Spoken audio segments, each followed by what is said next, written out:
Bienvenidos a TEA. Conocer, aceptar, aprender.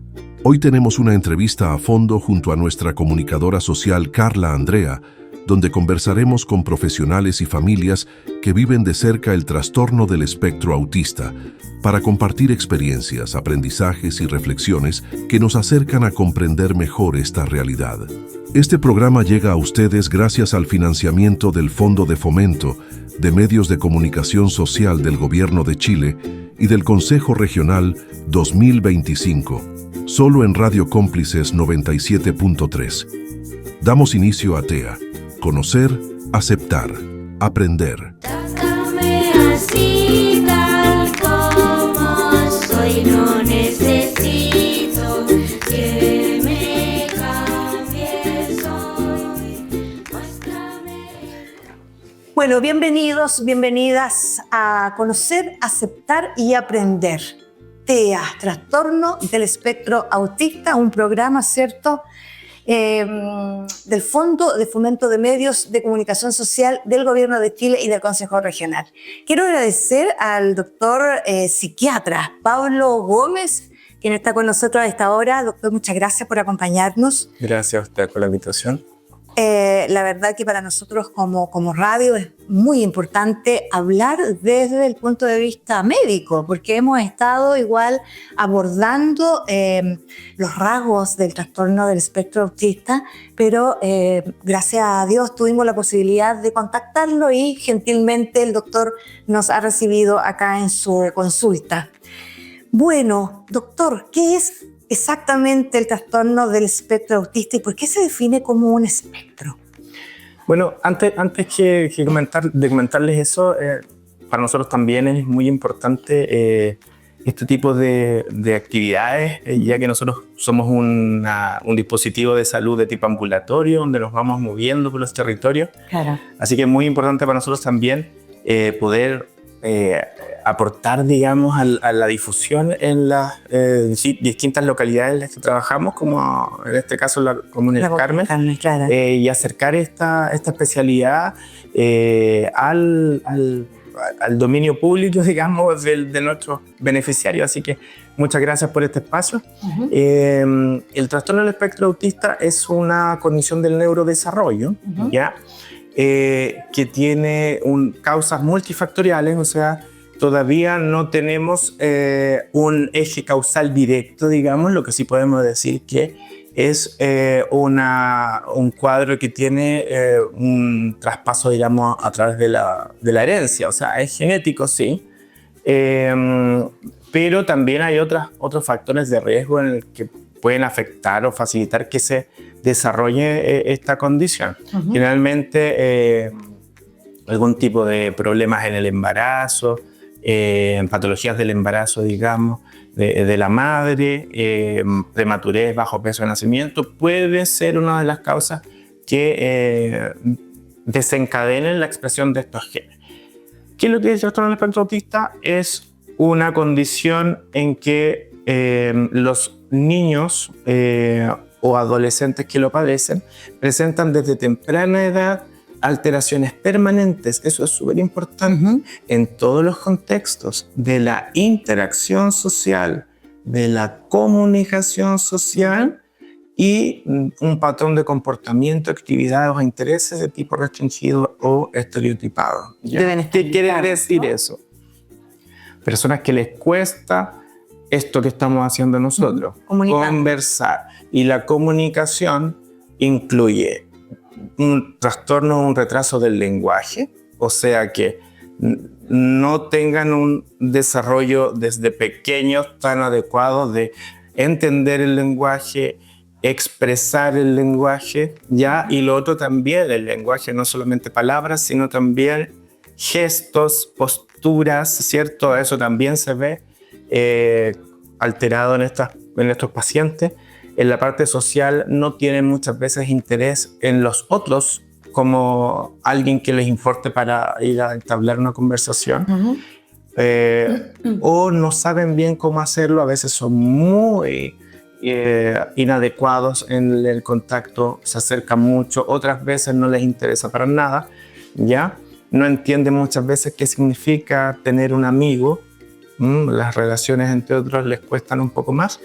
Y lo que muchas veces es lo más llamativo, ¿no? Que tengan ciertos intereses, siempre hablan de los dinosaurios, lo ponen como ejemplo, que les guste mucho una cosa y dejan de hacer las otras que quizás son mucho más comunes entre otros niños.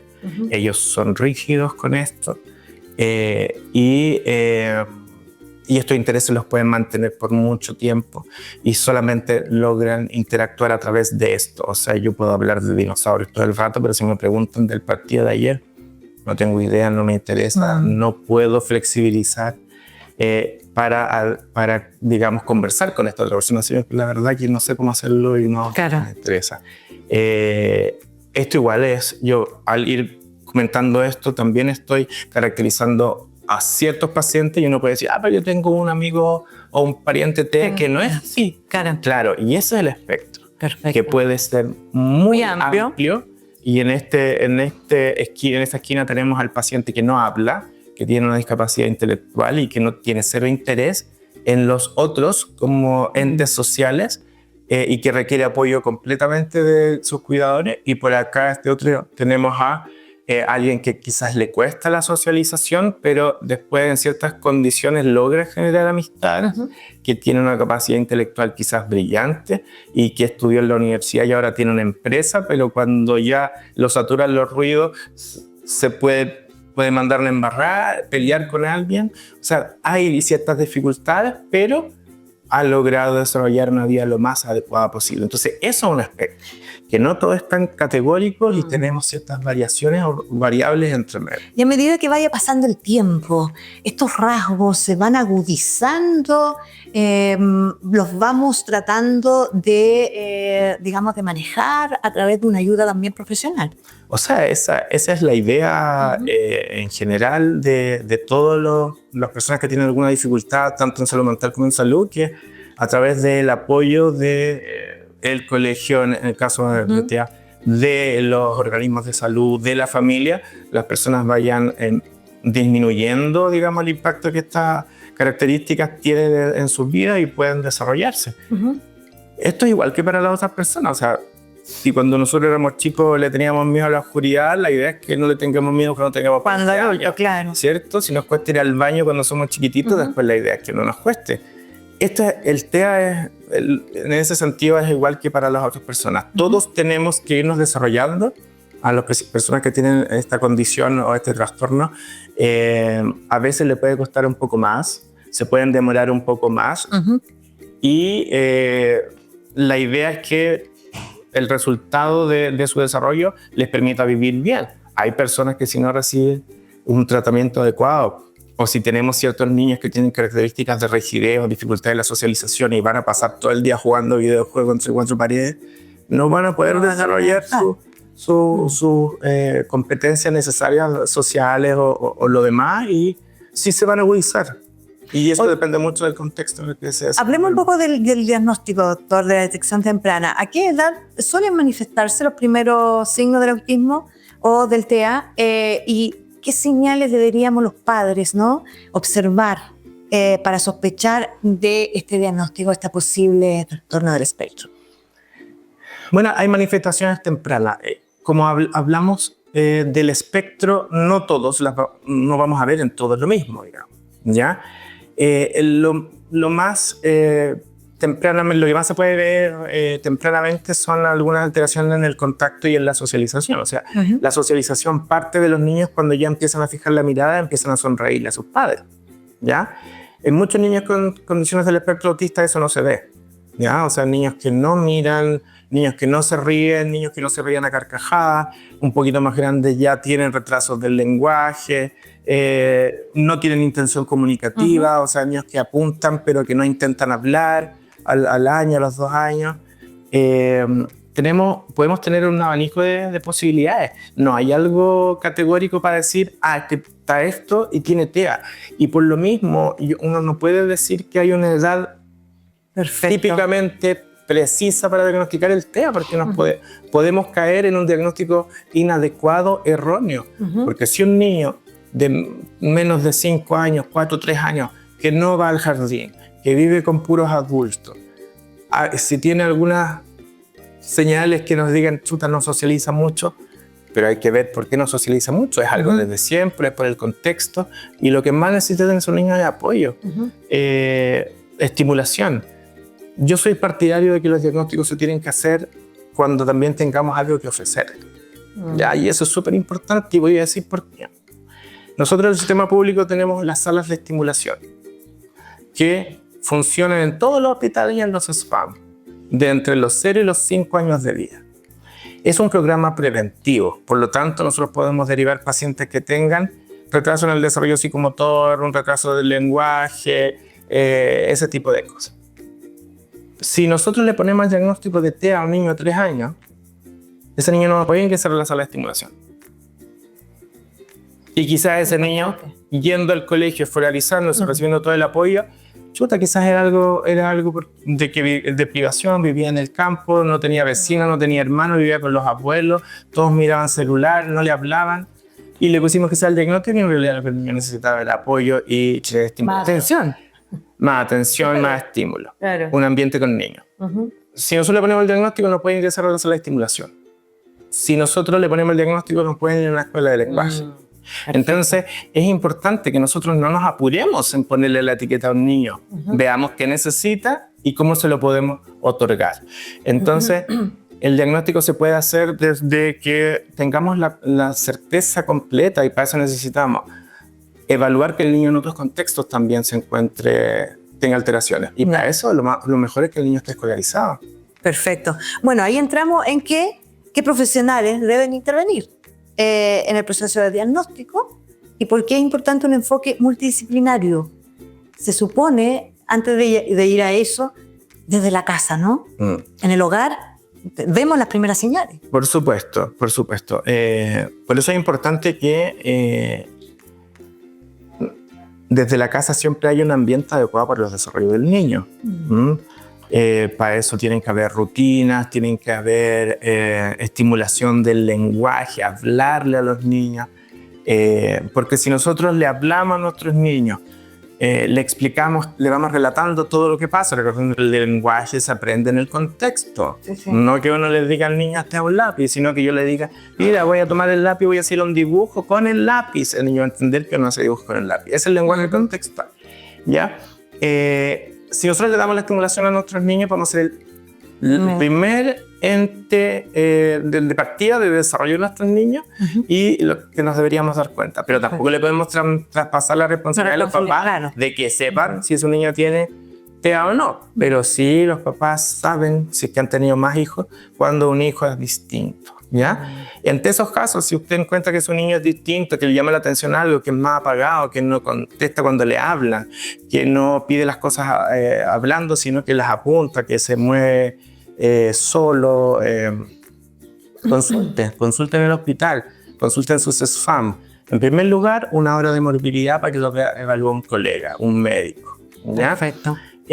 Ahí lo importante de esa evaluación es que se haga una historia del desarrollo, porque para hacer el diagnóstico de TEA necesitamos el relato de la madre de la trayectoria de vida de ese niño desde el principio para encontrar estos elementos que yo le comenté, que no mira los ojos, que no se ría. Entonces, tiene que participar la familia, tiene que haber, generalmente lo ideal es que el niño esté escolarizado para ver si tiene estas dificultades en otro lugar.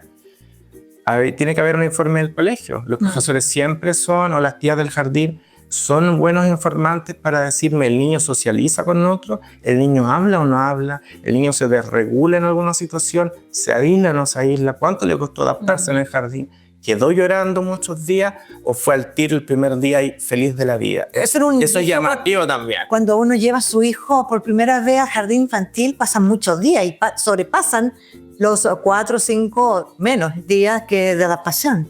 A veces les cuesta mucho adaptarse y otras veces no les cuesta nada. Cuando me dicen, no, doctor, lo llevamos al jardín y se le tiró a la tía y eso es raro. Eso es raro. Un niño que sea muy como facilitado para ir con otra persona, uno igual dice, pero no reacciona como al desconocido, no. Eso también hace que uno le llame la atención. Uno se relaja y dice, qué bueno. Qué bueno. Qué bueno. Pero los niños a cierta edad reconocen quiénes son, se le pegan o no, entre los 8 meses, año y tanto, Sí, sí. ellos van a, ahí cuando ya empiezan, si les dicen chao, la mamá dice chao, lloran, porque se dan cuenta que el otro es algo insignificativo para ellos, es Claro. la constancia objetal. Estos niños muchas veces no. Tampoco podemos decir que siempre es así, porque como digo, un espectro, Espectro, sí, por supuesto. pero todas esas cosas son importantes y después el diagnóstico es clínico. Eso también quiero dejarlo, que bueno que esto se pueda transmitir. El diagnóstico no se hace con exámenes. El A2 no es para hacer diagnóstico. Perfecto, usted se Ya. adelantó ahí, pero qué bueno que No tú es para hacer diagnóstico. No, sí nos sirve para una evaluación, para que saber en qué nos puede ayudar el terapeuta, en qué nos puede ayudar esto otro. Y quizás sí coinciden muchas veces con niños que sí tienen el diagnóstico, pero les aseguro que muchas veces se hacen diagnósticos de más o de menos. ¿Por qué? Porque el A2 requiere ser aplicado en ciertas condiciones mínimas. El que lo toma tiene que estar capacitado y hacerlo bien, tiene que ser una sala adecuada, con material adecuado, para el tiempo adecuado.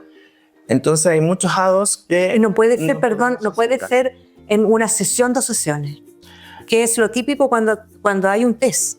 Mire, Yo la hago- verdad que así como el cuántos días se toma, Da lo mismo. yo no lo sé porque los diagnósticos se hacen a través de la evaluación clínica, ¿ya?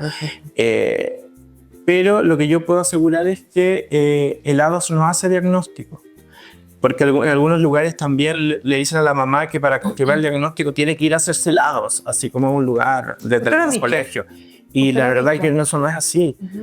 Para que hacer el diagnóstico de un trastorno de espectro autista, lo hace un psiquiatra o un neurólogo. Hay que, yo al menos, no lo hago en una sola sesión porque tengo que conocer al niño, verlo, hablar con la madre, pedir el informe del colegio y recién ahí, con todas esas evaluaciones, dos sesiones al menos, si es que cuento con todos esos elementos, uno puede hacer el diagnóstico y tienen que encontrarse elementos desde que son chiquititos, alteraciones en el colegio que sean concordantes y una evaluación clínica que yo encuentre elementos en la evaluación. Sí, ahí yo le iba a preguntar con respecto a los principales desafíos, ¿no? O errores frecuentes al momento de realizar diagnosticar la condición. Bueno, nadie nunca se da, o sea, como lo digo, todos los médicos nos equivocamos. Eso es lógico. Lo que uno tiene que tratar de hacer es equivocarse lo menos posible. ¿Mm? Y para equivocarse lo menos posible, las cosas se tienen que hacer en los tiempos adecuados, con las condiciones adecuadas. Muchas veces hacemos diagnósticos con lo que se problematiza de los colegios, por ejemplo. Hacemos diagnósticos de otras condiciones del neurodesarrollo también porque el niño es muy inquieto. Uno tiene que tomarse todo el tiempo posible y hacer una evaluación lo más responsable, porque esta es una etiqueta que se le vamos a poner al niño siempre, ¿ya? Con la cual él se va a identificar, va a organizar su funcionamiento y su personalidad a través de eso. Y muchos de ellos organizan su identidad a través de yo estoy enfermo, yo no sé. Entonces, yo tengo un problema, yo soy discapacitado, y eso es un problema. Es para el paciente, digamos. ¿Cuáles son los desafíos? Muchas veces los tiempos que tenemos para hacer los diagnósticos.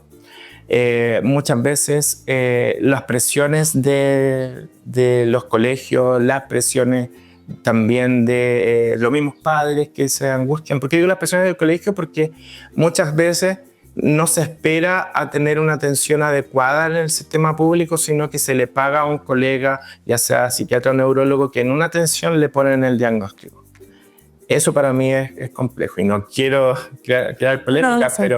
pero yo creo que lo mejor en esto es tomarse el tiempo necesario, tener las sesiones que sean adecuadas, no hacer diagnóstico con A2. Y otra de las cosas que creo que complica, al menos a mí, es que muchas veces los pacientes ya llegan con un diagnóstico hecho en condiciones que para mí no son las mejores y ya hay por ejemplo, un beneficio de una pensión detrás. Y ahí el problema, a mí me pasa que yo ya tengo una forma de hacerlo, o sea, si el paciente ya tiene una pensión y aunque a mí no me parezca que tiene TEA, tampoco los voy a perjudicar en ese sentido. Pero aquí también tenemos entonces algo en un deterioro, digamos, de cómo yo me organizo, si es que no veo el TEA como lo que es una condición, que no debería limitarme a tener una vida completa e íntegra con los apoyos adecuados y todo eso. Y lo otro también es que también hay un tema económico y de beneficios que me parece maravilloso que sea así, porque le necesitan esos apoyos los pacientes, pero a veces eso limita a que uno pueda decir, ¿sabe qué? A mí la verdad me parece que este niño no tiene el problema. Pero decirlo no es malo, digamos. Decirlo no es malo y eso es lo que uno hace. Claro. Pero también... Estamos hablando de etiquetar a una persona por toda la vida. Sí, ese es el Claro. Ese es el problema. No tiene por qué ser malo tener una condición del espectro autista, es como tener un déficit atencional, son condiciones del neurodesarrollo igual. Lo que importa aquí es que los niños reciban el apoyo adecuado en los tiempos adecuados de ese ciclo vital que es tan crítico, digamos, que es la niñez y la adolescencia. Y dentro del apoyo a la familia de acompañamiento, ¿cómo suele impactar, digamos, el diagnóstico en la familia?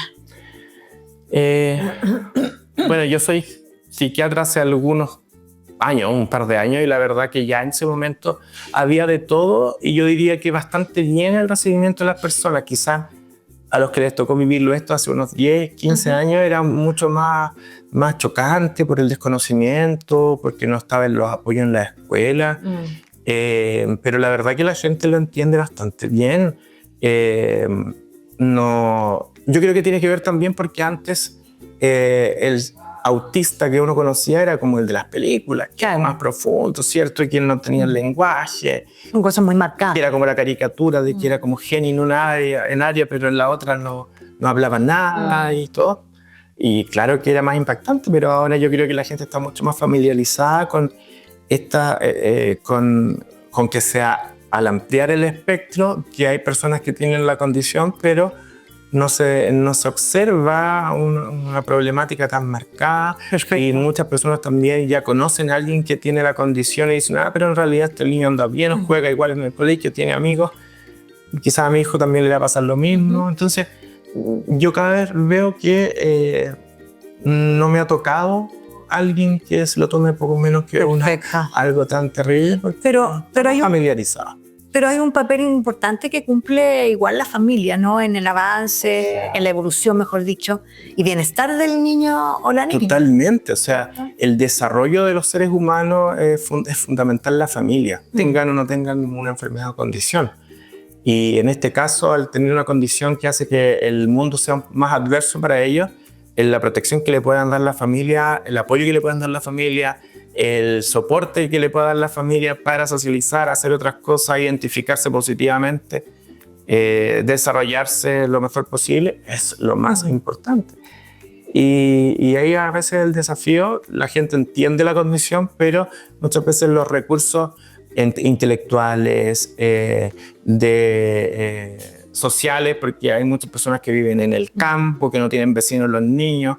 Después uno les sugiere que hay algún tipo de actividad para que se puedan desarrollar. En los pueblos pequeños no hay hay muy pocas cosas comunitarias donde el niño pueda ir a un taller de algo cuando necesita socializar en otro ambiente, porque en el colegio le está costando mucho, no lo ha podido hacer.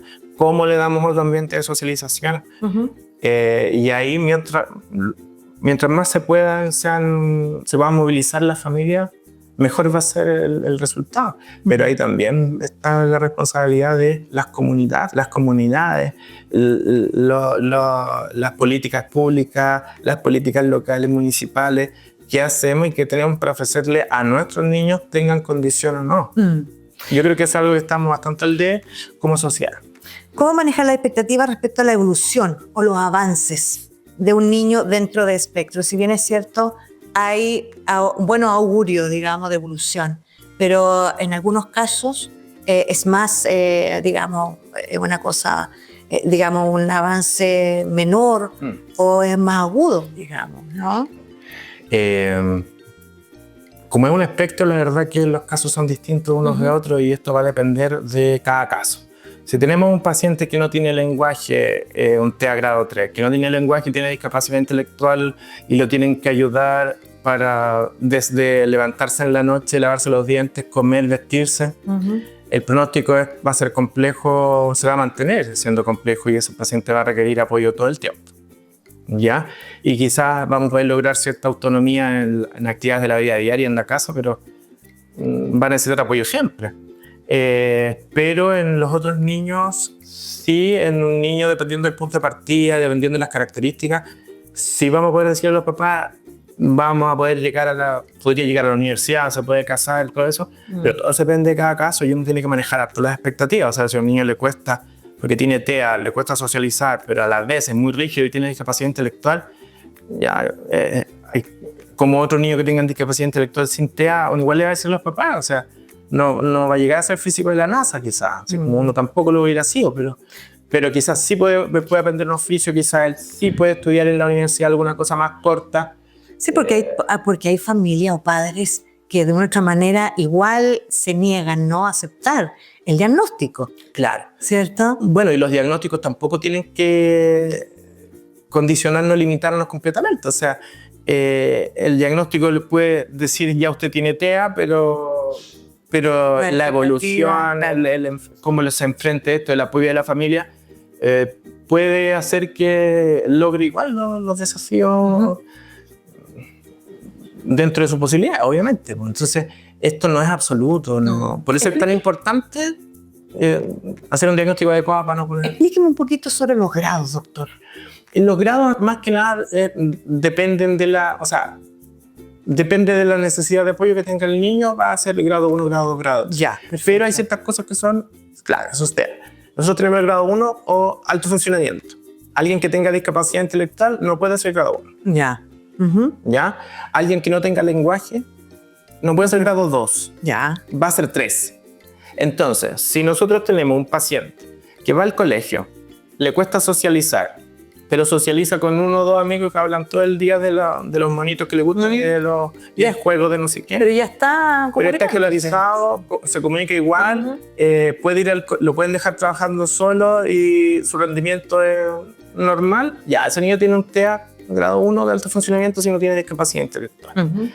Si ese mismo niño hay que apoyarlo todo el rato en el colegio.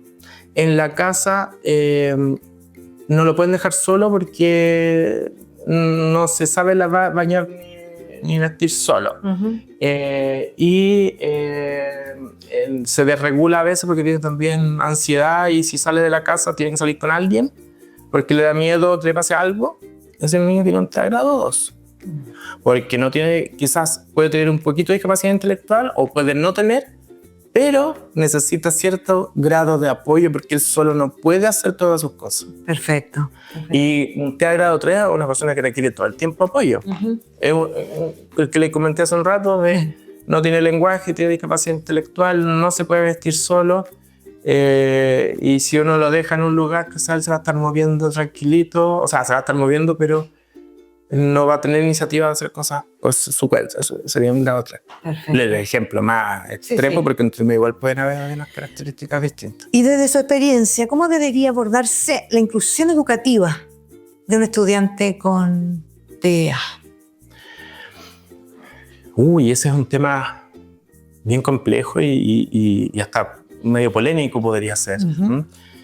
¿Por qué? Porque yo creo que tenemos que llegar a un término medio. Un equilibrio. Tenemos que llegar a un equilibrio. Tenemos que entender las diferencias, tenemos que entender las dificultades, tenemos que entregarles el apoyo, pero también tenemos que hacerles saber que ellos tienen una responsabilidad al igual que los otros niños.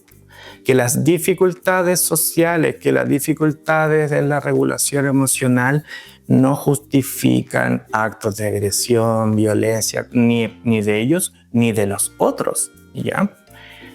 Yo creo que lo que siempre hay que hacer es que el enfoque tiene que ser multidisciplinario, coordinado. En los colegios tiene que haber un programa de integración que funcione, pero también tiene que haber un programa de convivencia que funcione. Y eso es para los TEA como para todos los otros niños, ¿ya?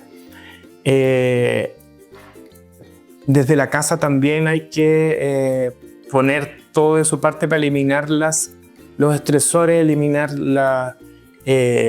todo lo que puede hacer que los niños no se comprometan con sus actividades, que son sus responsabilidades. Hablo de pantallas, que es uno de los problemas más grandes que tenemos en este momento en salud mental, el excesivo uso de pantallas.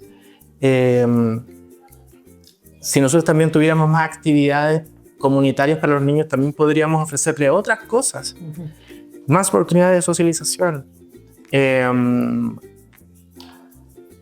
Desde mi punto de vista también hay funcionamientos escolares que no favorecen a los niños con TEA, la jornada completa, por ejemplo. Pero eso ya es algo que es complejo de... No lo puede dominar el tema clínico, digamos. No, pues eso son otras cosas que son políticas educacionales, ministeriales, gubernamentales que vienen hace tiempo. ¿Y cómo ponernos de acuerdo? ¿Y cómo nos ponemos de acuerdo? Pucha, es que para eso tenemos que... Para eso falta todavía. Falta todavía recursos en salud mental. Faltan mejoras en las condiciones escolares, no solamente para estos niños, me refiero a condiciones en general, para los profesores, para los otros niños que no tienen, digamos, un diagnóstico. Se necesitan también mejorías en los ambientes familiares. O sea, todo enfrentamiento de salud mental es igual. Tenga TEA, tenga un episodio depresivo, tenga un trastorno ansioso. Siempre es un enfoque escolar, individual, familiar. Y si se pudiera, también algo comunitario, que es como el ambiente más grande que abarca todo lo que anterior que nos ve. Y eso es lo difícil porque estamos al debe en recursos muchas veces. ¿Y qué tan importante? Bueno, lo acaba de decir usted, pero desarrollemos un poquito. La capacitación, por ejemplo, de docentes, asistentes en este tema, que son nuestra realidad comunal. Nuestros niños y niñas están, digamos, permanentemente en las aulas, en los colegios. Sí, totalmente. Se necesita capacitación. ¿O qué estrategia podemos usar, ¿no? O aplicar en el aula para apoyar la participación de niños y niñas dentro del espectro?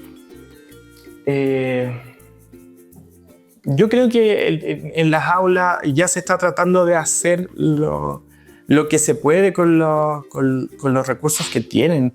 Es difícil decir a los profesores capacítense más, vayan a tal cosa, porque la verdad que si nosotros nos ponemos a pensar en un profesor como para 40 alumnos con un asistente hasta quinto básico y después no tienen nada,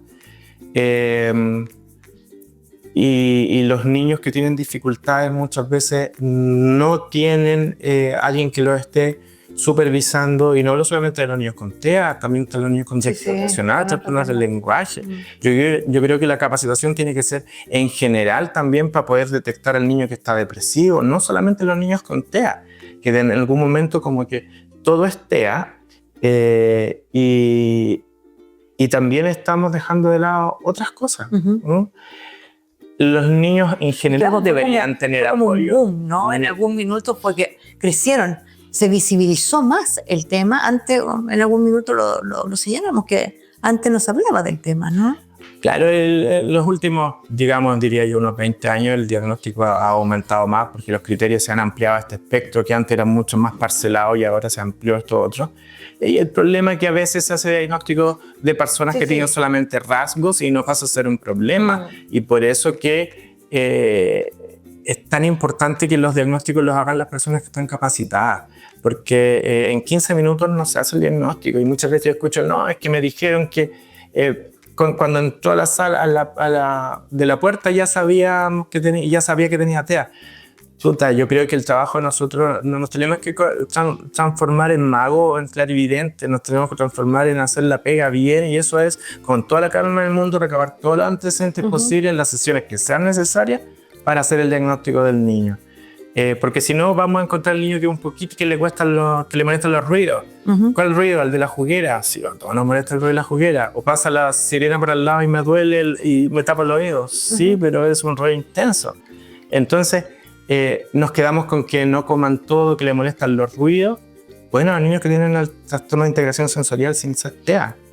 Entonces por eso que es importante que lo que más nos importa es el impacto que estas dificultades tengan en el desarrollo del niño, no que tengan cierta característica o no. Perfecto. O sea, un niño que le cueste socializar puede ser más tímido, si antes siempre han existido las personas más tímidas, pero de que si él logra hacer algunos amigos, funciona igual en el colegio, él no tiene un TEA. avance, claro. Y no tiene TEA, quizás. Sí, claro. Quizás solamente era un poco más tímido que los otros, y las personas somos diversas. Sí, Entonces, claro.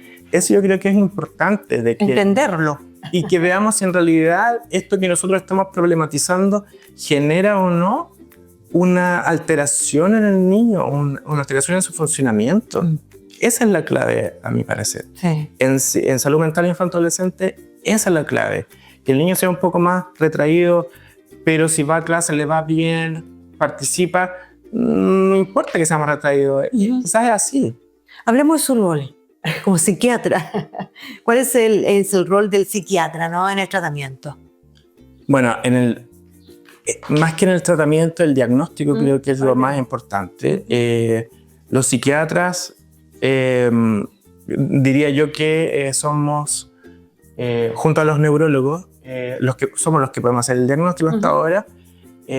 Los psiquiatras, ¿quién soy yo? Y así fue como nos formaron. Tenemos una visión algo más amplia al enfrentar a un paciente que netamente que los neurólogos, que van a buscar quizás estas dificultades, estos ejes diagnósticos, pero nosotros podemos decir quizás este niño está cursando con una depresión y por eso está así, o en realidad en el colegio no le afecta tanto. Digamos, vamos a ver una visión más integral. Se supone que son los neurólogos de ellos mismos.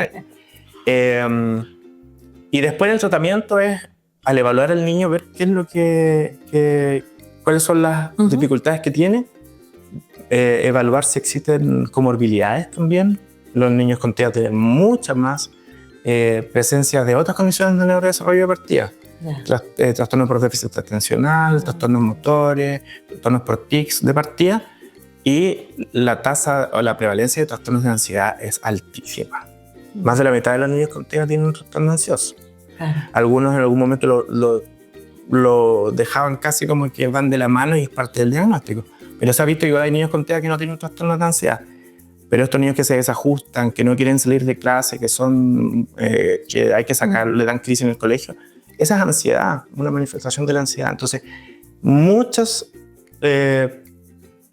otras patologías de salud mental pueden aparecer en niños con TEA. Otra causa, o sea, ¿cómo lo vemos de otra forma? Los niños, hasta los 10 años quizás no tenían ningún problema y no le habíamos hecho el diagnóstico, pasaba desapercibido. Y en la adolescencia empiezan a aparecer más problemas. Eso se da mucho más seguido en las mujeres. Porque la presentación de TEA en hombres y mujeres no es igual. ¿Y puede hablarnos un poquito sobre esa diferencia? Sí. Bueno, no vamos a salir un poquito, pero porque igual quiero seguir tratando un poco el tema de la terapia. Ya, pero si quieres termino con el rol del psiquiatra. No hay problema. Los psiquiatras entonces hacemos el diagnóstico, evaluamos a los pacientes, detectamos comorbilidades y si tenemos que hacer algún tratamiento, tenemos que ver si se va a beneficiar de un tratamiento farmacológico que es para las comorbilidades, no para el TEA, porque el TEA no es una enfermedad, por lo tanto, cuando le damos tratamiento, sí le va a dar esto y se va a sanar del TEA. Perfecto. Pero ese niño puede tener descontrol de impulso, le podemos dar algo para eso, puede tener un trastorno de ansiedad, le damos algo para eso. Y ahí entran las terapias complementarias. Y ahí entran otros tipos de herramientas no farmacológicos, intervenciones de otros profesionales. Trastorno de ansiedad con psicólogo, terapeuta ocupacional, niños que tengan trastorno del lenguaje, fonoaudiólogo. A veces también el fonoaudiólogo sirve también para mejorar las habilidades comunicativas, no netamente la articulación del lenguaje o lo fonético, sino que también comunicación. La verdad que derivar a otro. Perfecto, pero no deben ser complementarias, digamos. Entre una y otra. O sea, sí, pues lo ideal es que sean... Individual, me refiero según el caso, según... Claro, o sea, no es que todos los mandemos para... O sea, 3 o 4. Digamos, si tuviéramos el recurso, le aseguro que la gran mayoría se beneficiaría de todas las intervenciones. Claro. Porque quizá un niño que ahora no tenga dificultades en la socialización, porque los amigos son chiquititos y todavía juegan lo mismo que él, pero cuando sea adolescente quizás los amigos van a andar mirando ya a las niñas y él va a estar jugando con autitos todavía. Quizás sí va a necesitar terapeuta en ese momento. Son complementarios. unos van a trabajar en un área y lo otro, pero tratando de abarcar al individuo como un todo, digamos. Y sí, ahí se beneficiarían, la verdad, que todos, creo yo, de ese tratamiento. Nosotros acá tenemos a algunos profesionales por la ITEA que trabajan en los hospitales comunitarios. Y nosotros como COSAM también tenemos ahora un mayor equipo de fonoaudiólogos, terapeuta ocupacional, poco tiempo, psicólogos. La idea es que todos nuestros pacientes reciban esa atención, pero por recursos vamos evaluando caso a caso. Por el que necesite psicólogo, le damos psicólogo. Si necesita terapeuta, a terapeuta ocupacional, pero es por un tema de escasez de recursos que no pueden ir a todos. Sí, claro. Hemos nombrado hartas veces ese aspecto, el tema de los recursos es vital como para desarrollar por su programas. Lamentablemente tenemos recursos escasos en salud en general, y en relación a esto, estos últimos años sí han habido recursos que antes no estaban. Se conformaron los equipos TEA en los distintos hospitales comunitarios. La idea era abarcar todos los territorios que tuvieran esas intervenciones. Lamentablemente no siempre se cuenta con todos los profesionales en todos los hospitales. En un territorio tenemos terapeuta, en un territorio tenemos fonoaudiólogo, y la verdad que ahí desconozco cuál es el motivo para que no se tengan todos los funcionarios en actividad, digamos. Claro. No sé si porque digamos, el ofrecimiento es muy bajo en condiciones laborales, si es por muy poco tiempo, si no postulan, no sé, pero hay recursos insuficientes, pero algo se está tratando de hacer. Sí, pero en comunidades como la nuestra, digamos, nuestros niños y niñas están, digamos, con los programas de integración en los establecimientos poblacionales. Y pues esa es una ventaja que desde antes que yo fuera psiquiatra ya existía, y ese es un gran apoyo para los niños. O sea, sí, claro. Hay niños que funcionan excelente gracias a los equipos de integración. Generalmente son muy comprometidos las personas que trabajan, y se puede tener una comunicación bastante fluida, coordinarnos con ellos, y creo que esa es la clave, es tratar de trabajar lo más coordinado posible. Claro. Oiga, doctor, había otra... Sí, justo sobre el tema de la diferencia entre hombre y mujer. Hombre y mujer. Y está también la realidad adulto, pues. Sí. Porque también hemos descubierto casos, a través de este programa también nos hemos dado cuenta y tenemos testimonios de personas jóvenes que se han hecho, digamos, el diagnóstico, o han ido al psiquiatra y han sido diagnosticados. Exactamente. Bueno, en mi caso, cuando estuve haciendo la beca y estaba estudiando todo esto, era como, oye, este compañero que lo tenía, entonces TEA, me alegró que tenía TEA. Y en ese tiempo no se sabía. Lo más probable es que haya muchos adultos que, empezando a recapitular sus historias de vida, se dan cuenta de que todas estas dificultades que quizás tuvieron y que les pudieron haber afectado en mayor o menor medida, tenían una explicación, y que después se dan cuenta también cuando le hacen el diagnóstico a sus hijos y dicen, chuta, yo también pasé por esto, y nunca recibieron el apoyo adecuado.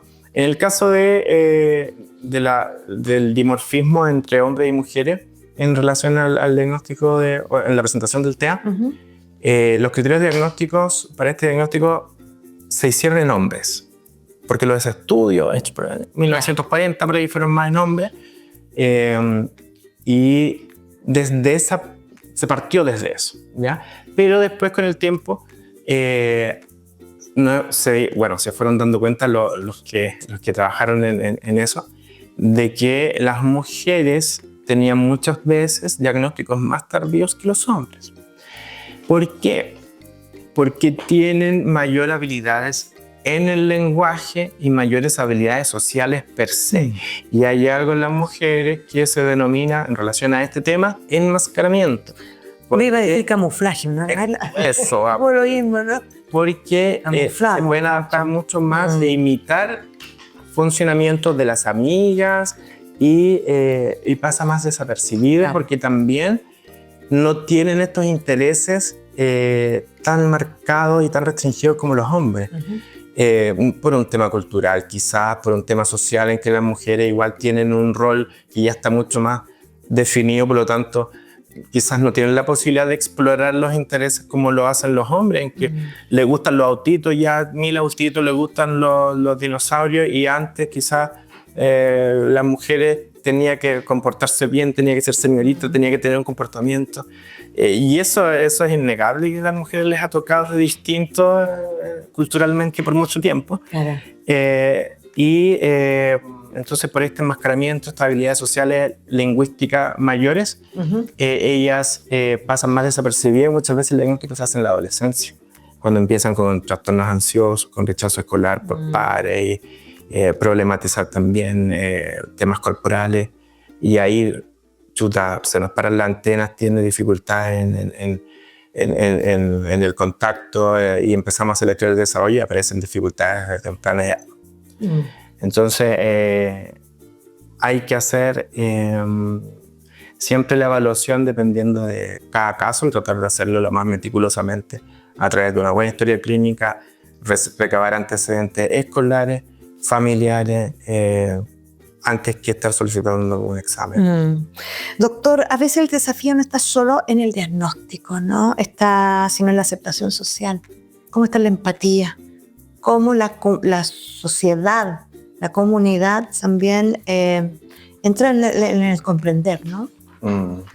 Porque a veces no entendemos o no comprendemos algunas actitudes que tienen que estar relacionadas. No siempre te van a contar, ¿no? La historia real de cada persona. Y criticas y no empatizas muchas veces, ¿no? Nosotros en salud mental, creo que en psiquiatría sobre todo, el paciente, el funcionario, todos estamos relacionados con la psiquiatría. Creo que igual vivimos bastante con el estigma. Nuestros pacientes a veces pueden venir con un dolor al pecho y Vienen por y van a creer que es una crisis de angustia, y en realidad puede estar haciendo una angina de pecho. O una paciente que viene con un dolor de cabeza y no la ve a la psicóloga primero porque es de salud mental. Entonces, eso ya es una dificultad de partida, ¿cierto? Y lo que pasa con el TEA en estos tiempos es que se avanzó bastante en el tema de inclusión, pero a veces por las dificultades que se dan puntuales se generaliza mucho, y ahora igual se ha retrocedido un poquito en aceptar al otro. Estamos en tiempos un poquito complejos en que se está, en algunos casos hay el miedo de que los programas de integración puedan ir para atrás o sacarlos, o que o los TEA que ya lo están viendo como problemáticos. Yo lo veo hasta en temas de reuniones de colegio, digamos así como mejor que no llegue este niño TEA, porque creen que también se va haciendo una caricatura por desinformación, porque en los medios se exacerban los casos puntuales negativos, pero todas las otras situaciones positivas no se van a conocer, digamos. Entonces, si las condiciones para que los niños se desarrollen están mejores en el colegio, tenemos los recursos a nivel salud, tenemos apoyos familiares con distintos programas, el funcionamiento de los niños va a ser mejor, y por lo tanto la sociedad también los va a ir viendo con mayor naturalidad y sin esta carga patológica que hasta el momento todavía tiene, creo. Entonces falta todavía, creo yo, que avanzar en ese sentido por los temas de recursos principalmente. Bueno, y dentro de eso mismo se me viene el tema digamos, la capacidad de atención para niños y niñas con el diagnóstico en los establecimientos educacionales, y ese trabajo en conjunto con el hospital. Si hablamos no quiero hablar de un cupo, pero de capacidad de atención. Todos los niños diagnosticados. En el hospital y en el colegio, en los claros. Sí. ¿Cómo se trabaja? ¿Cómo hay los programas de integración tienen la capacidad de tener 2 pacientes con TEA por curso. Esos son los cupos que da el programa de integración. Pero en general, al menos la experiencia que yo tengo, es que los equipos de integración igual le dan los apoyos necesarios a los niños, ¿ya? Con todo el esfuerzo y la sobrecarga que eso pueda conllevar para esos equipos, digamos. Por eso yo digo que faltan recursos.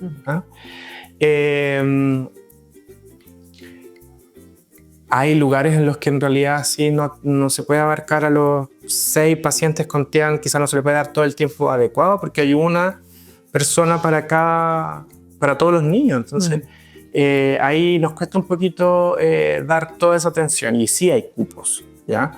Y en el caso de nosotros es innegable que hay cupos limitados, pero nosotros tratamos de no dejar a nadie afuera, digamos. Existe la posibilidad de llegar a través de una interconsulta que venga desde el sistema de salud, o sea, desde nuestra atención primaria. No pueden ingresar niños que los manden del colegio solamente. O sea, no puede pasar, porque nosotros somos, distintos, somos salud y yo soy educación. El COSAM, por ejemplo, acá es un dispositivo de segundo nivel. O sea, tiene que ser derivado por por atención primaria para llegar con nosotros. Y ahí, claro, hay cupos semanales. Yo tengo un ingreso a la semana y ahí puede ser un niño con TEA o un niño con otra dificultad.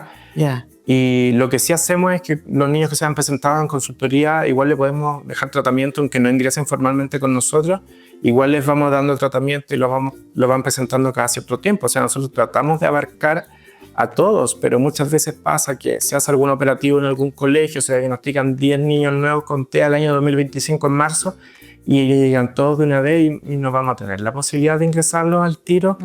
Y ahí son los tiempos que hay, o sea, sería ideal poder abarcarlos a todos, pero tenemos tiempo, tenemos limitaciones. Entonces ahí por eso es importante, por último, colocarla el tema en la mesa y hablarlo. Y por eso que yo insisto, y fue una de las primeras cosas que dije, que el diagnóstico tiene que ser el más adecuado, porque si le vamos a pedir algo, o sea, a los 10 niños que sospechamos, quizás le va a salir a los 10 y quizás en realidad lo tenían 3 nada más, y ellos van a llegar también a buscar atención a un lugar quizás sin requerir completamente, y se hubiera podido mejorar netamente con un poco más de actividad y socialización, en vez de ocupar el cupo de alguien que en realidad sí tenía dificultades profundas. Bueno, hay un mensaje claro también para la familia, ¿no? Sí, por supuesto. Lo más importante es tomarse esto con calma. Los niños son individuos en cambio constante, entonces lo que quizás ahora es una dificultad, quizás en un año más ya no lo va a ser. Entonces, que un niño esté con un retraso en lenguaje sirve más que lo llevemos a la sala de estimulación. Y hay que ver fortalezas también. Exactamente, eso también es súper importante. Y eso va para todos, no solamente para los niños que tengan problemas. En general estamos muy acostumbrados a recalcarle a los niños lo que no hacen bien. Pero se nos olvida el refuerzo positivo de todo lo que hacen bien, porque no todos los niños van a poder ser buenos en matemática, física y química, pero sí quizás es bueno para el lenguaje. Y en realidad, aunque le recalquemos todo el día, tu tarea de matemáticas, quizás con que salven eso, pero potenciemos el lenguaje, que vaya a talleres de poesía, no sé, poniendo un ejemplo. Sí, entiendo. Centrarnos en las fortalezas de los niños, en sus recursos y no siempre en remediar lo que falta. Perfecto. Bueno, ha pasado harto tiempo, le hemos quitado harto tiempo al doctor Pablo Gómez, pero está el mensaje final para cerrar esta nota. Bueno, ese mensaje a los padres, ¿no? Reforzar ese mensaje a los padres que recién están enfrentando un diagnóstico, que están asustados, que sienten que el camino es muy largo y hay una incertidumbre también, porque es un comienzo. Ya cuando uno avanza, la cosa cambia. ¿Y qué podemos hacer como sociedad también, cierto? Para dejar atrás también los prejuicios y ver esta condición como comprensión, como aceptación. Bueno, como mensaje a los padres, decirle que de partida ya la definición de esto es que no es una enfermedad, es una condición y por lo tanto esos niños están digamos con la posibilidad de mejorar su condición actual, su estado actual, y que el rol de los padres es fundamental. Estamos en tiempos en los que existe ya una visibilidad a estas dificultades, que hay un sistema que, a pesar de las dificultades de recursos o de acceso muchas veces, se reconoce, se intenta dar la atención adecuada.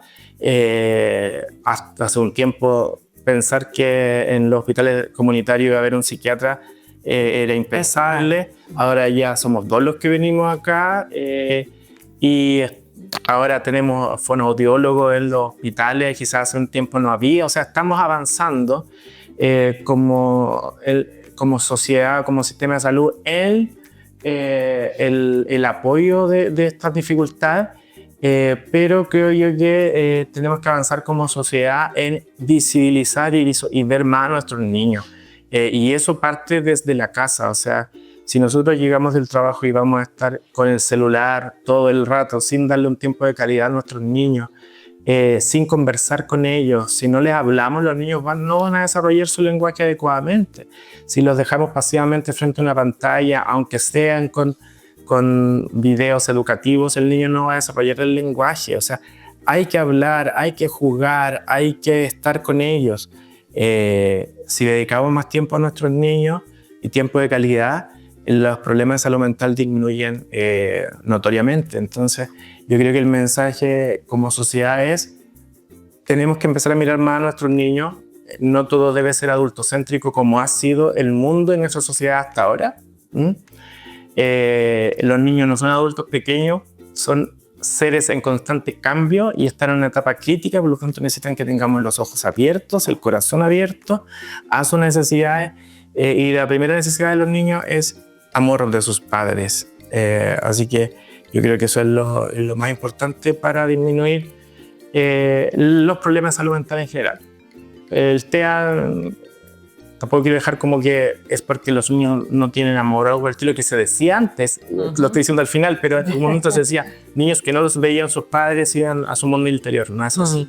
Hay causas genéticas o de otro tipo, pero todo es mejor si nosotros como padres estamos con nuestros niños y le damos nuestro tiempo y nuestro amor. Eso.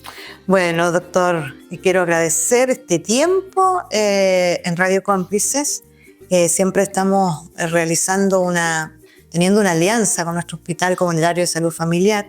Agradecer toda esta información que nos ha dado. Necesitábamos hablar con el psiquiatra. Hemos hablado con terapeutas. Ha sido pero nos han estado ayudando muchísimo a comprender, a entender, ¿no? Y bueno, con el psiquiatra Pablo Gómez de nuestro Hospital Comunitario de Salud Familiar nos ha quedado algunos otros aspectos mucho más claros. Del COSAM de Guillín. Desde el COSAM de Guillín, efectivamente. Bueno, muchas gracias, doctor. Una linda jornada, muchas gracias. Que sirva de algo y de todas maneras, he podido muchísimo. Expresar correctamente para todos los oyentes de Radio Com. Así es. Bueno, conocer, aceptar y aprender. Un proyecto del Fondo de Fomento de Medios de Comunicación Social del Gobierno de Chile y del Consejo Regional, acá en La Cómplice. Recuerde que los días lunes, miércoles y viernes a las 10 de la mañana, 12 del día, 3 de la tarde, 20 horas, nuestras cápsulas. Y el día viernes, una entrevista a fondo. Este día con el psiquiatra Pablo Gómez. Muchísimas gracias por estar con nosotros. Nos vemos la próxima semana. Chao, gracias.